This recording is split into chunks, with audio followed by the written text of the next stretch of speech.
All right, let me tell you something, and you can take it however you want, but if you ever wondered what happens when the biggest bully in school meets a substitute teacher who's got more backbone than anyone in the room, well, pull up a chair because I got a story for you that'll have you grinning, wincing, maybe even cheering by the end.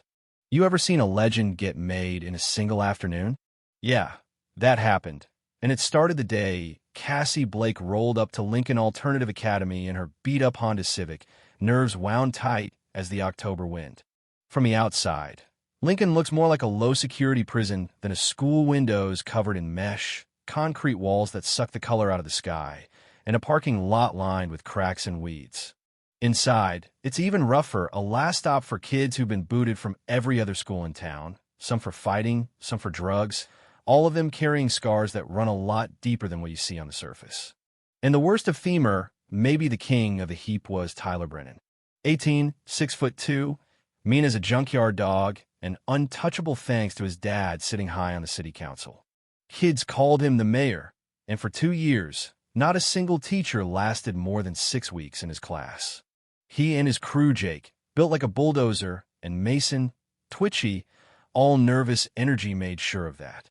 But see, what Tyler didn't know, what nobody knew, was that Cassie Blake had grown up learning the hard way that nobody's going to hand you respect, and the only way to earn it is to fight for it. She'd spent 8 years grinding through Detroit's roughest MMA gyms, learning Brazilian Jiu-Jitsu from Tank Williams, a former UFC fighter who drilled into her that violence should always be the last card you play, but you damn well better know how to play it. Under that neat black blazer, Cassie was all sinew and steel. She just preferred letting folks underestimate her. It kept things interesting. So when Cassie walks in on her first day, all eyes are on her, half the kids sizing her up, the other half too tired or too hurt to care. Principal Hayes, hair pulled so tight it probably ached, gave her the usual warning. Tyler Brennan's your biggest problem, and his dad's money makes him bulletproof. Cassie just nodded, more curious than scared. She'd faced worse. Class starts, and it takes Tyler all of 60 seconds to make his move loud, arrogant, tossing out insults like confetti, daring Cassie to crack. His buddies laugh on cue. "You're just another weak sub. Won't last a week," he taunts. Most teachers flinch. Cassie just raises an eyebrow and says, "I've taught in tougher places, Tyler. Why don't we focus on what you're going to learn instead of when I'll leave?" Her calm is like a slap in the face. The whole room shifts. Some kids perk up. Jake tries his luck, flexes in his Letterman jacket.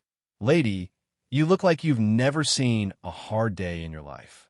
Cassie just shrugs. Tough isn't about making noise or picking on the weak. It's about facing your own problems head on. That's the first crack. Tyler doesn't like it. He stands, tries to loom over her. "You haven't earned any respect here, Miss Blake. You're just another sub with a savior complex." Mason joins in, egging him on. Most teachers would back down or blow up. Cassie does neither. She locks eyes with Tyler, voice steady as a freight train. "Here's the deal, Tyler. You can treat this class with respect, or you can find out that I'm not like the teachers you're used to." It's not a threat, just a fact. The room goes quiet. You can almost hear the hum of the fluorescent lights. Tyler tries his old play, throws his size and privilege around, hints at what his father can do to anyone who crosses him. But Cassie doesn't blink. She tells him flat out, "As long as you're in my classroom, you'll act with respect, or we'll have a different kind of conversation." That's when Tyler, still trying to prove he's king, reaches for her papers, planning to scatter them all over the floor. And right there, Cassie moves. One quick, fluid motion, she catches his wrist in a grip that looks gentle but feels like it was forged in steel. "Return to your seat," she says low and calm. Tyler tries to pull away, but he can't. For the first time in his life, he's physically outmatched, and the realization hits him hard. "You can't touch students, that's assault," he blurts, panic leaking into his voice. Cassie give a little smile. "This is a control technique, not force. Want me to demonstrate the difference?" Phones are out. Kids are filming. The tension's crackling. Jake and Mason tense up like they're going to jump in. But Cassie's got that quiet confidence that comes from knowing exactly how things are about to go down. She's ready for whatever. And Jake, for all his bravado, actually backs up. Tyler's the one who cracks tries one more time to threaten her, dropping his father's name, but Cassie doesn't budge. Your father isn't here. This is between you and me. You can step back, where you can find out how much control I actually have.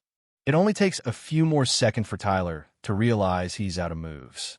He finally says, "Fine, you made your point, and Cassie, let's go. Cool as you please." The whole classroom's different after that. Kids sit up straighter. Some, like Maria, who'd never spoken up, find their voices. Tyler, red-faced and humiliated, goes silent. Even Jake and Mason are confused, as if they can't figure out how the rules just changed. But Cassie knows Tyler's not done. He's just licking his wounds. By lunch, the story's all over school. Some say Cassie beat Tyler in a fight. Others think she called the cops. The true stranger, she just stood her ground, made him realize he wasn't invincible. But Tyler's got one more play calls in his dad, Councilman Brennan. Suddenly Cassie's in the principal's office, facing a man with a perfect handshake and a fake smile. "You physically restrained my son, Miss Blake?" Brennan says, trying to turn the tables. Cassie doesn't flinch, suggests they review the classroom's security footage.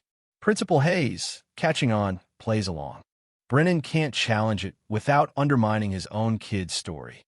Cassie's bought herself time, and more importantly, shown she won't be bullied. Not by a student, not by a politician. That afternoon, Cassie finds a note on her phone. Parking lot. 5 minutes. Come alone. Tyler's moved the fight outside, away from teachers and cameras, surrounded by Jake and Mason and the battered pride of a boy who's never lost a battle. Cassie goes, "Of course wouldn't be much of a story if she didn't." Out in that empty parking lot, with the wind cutting through her blazer, she faces all three, hands loose at her sides, heart steady as a drum. Tyler talks big. Jake and Mason try to flank her, but she gives them one last out. "Walk away now, or you'll regret it." They laugh. Tyler steps in, and Cassie moves pivot, hip toss, and Tyler's on the ground, hard, his jacket torn, ego shattered. Jake charges next, but Cassie's ready drops him in a guillotine choke, out cold in seconds. Mason freezes, eyes wide. Tyler, gasping, tries to rally, but rage makes him sloppy. Cassie dodges, counters, and soon she's got him in a rear-naked choke, whispering in his ear, "Say you're sorry, or I'll put you to sleep in front of your friends and half the school on Instagram." Tyler breaks, sobbing out apologies, promising to change. Cassie lets him go, makes it clear, "If you ever threaten anyone here again, you'll wish all you got was a bruised ego." Mason's got the whole thing on video, but Cassie tells him, "Delete it, convince your friends to act right, and we'll pretend this never happened. Or keep it, and explain to the cops how you planned an assault." The three boys limp off, and Cassie stands alone, victorious but exhausted, the October sky bleeding orange overhead. She texts her old coach, "Had to remind some students about respect. Nothing I couldn't handle."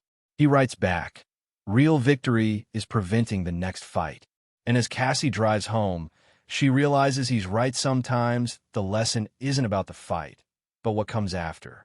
The next morning, Tyler's early, quiet, sits in the front row, actually participates in class. Jake and Mason follow suit. The entire mood of Lincoln changes. Kids feel safer. Teachers find their courage. By the end of the week, Tyler's joined the Conflict Resolution Club, and even his father's donating to anti-bullying programs. Nobody knows what really happened in that parking lot, but everyone sees the results. Respect earned, not demanded. You ever see someone get exactly the wake-up call they needed? Sometimes the universe delivers justice in the most unexpected way. Drop your thoughts below, because in a world full of bullies, isn't it good to see the underdog remind us what real strength looks like?